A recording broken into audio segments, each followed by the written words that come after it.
ഇവിടെ ഒരു അപ്പൂപ്പൻ ഒരു എലിയെ പിടിച്ച് ബോക്സിൽ വെച്ചിട്ട് അതിനെ പുറത്ത് കൊണ്ടുപോയി വിടാൻ നോക്കുകയാണ്. എന്നാൽ പുറത്തൊരു കണ്ടം പൂച്ച ഉള്ളത് കൊണ്ട് അപ്പൂപ്പൻ പേടിച്ച എലിയെ വീടിനകത്തേക്ക് തന്നെ എടുക്കുന്നു. അതിനുശേഷം എലിക്ക് ശ്വസിക്കാൻ വേണ്ടി ആ ബോക്സിൽ കുറച്ച് ഓട്ടകൾ ഇടാണ്. ശേഷം അതിന് കുടിക്കാൻ വെള്ളവും കുറച്ച് ബ്രെഡ് പീസും പൊട്ടിച്ച് ഹോൾ വഴി പെട്ടിക്കുള്ളിൽ ഇടുന്നു. എന്നാൽ എലി അത് കഴിക്കാതെ പുറത്തേക്ക് എടുത്തെറിയാണ്. ഉടനെ അപ്പൂപ്പൻ എന്ത് പറ്റിയെന്ന് ഞാൻ ബോക്സ് ഓപ്പൺ ചെയ്ത് നോക്കിയതും എലി ദേഷ്യപ്പെട്ട് അപ്പൂപ്പനെ നോക്കി മുഖം വീർപ്പിച്ചിരിക്കുന്നു.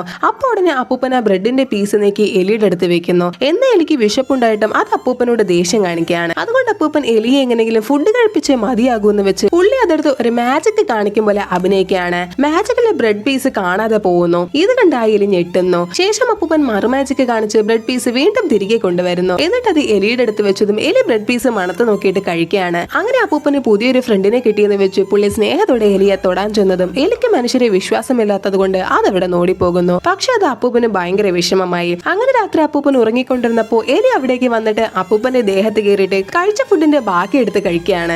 അപ്പൂപ്പൻ ഉറങ്ങിയിട്ടൊന്നുമില്ലായിരുന്നു. എലി അടുത്ത് വരാൻ വേണ്ടി അപ്പൂപ്പൻ അഭിനയിച്ചതാണ്. അവസാനം എലി തന്റെ അടുത്ത് വന്നത് കണ്ട അപ്പൂപ്പന് ഭയങ്കര സന്തോഷമാകുന്നു.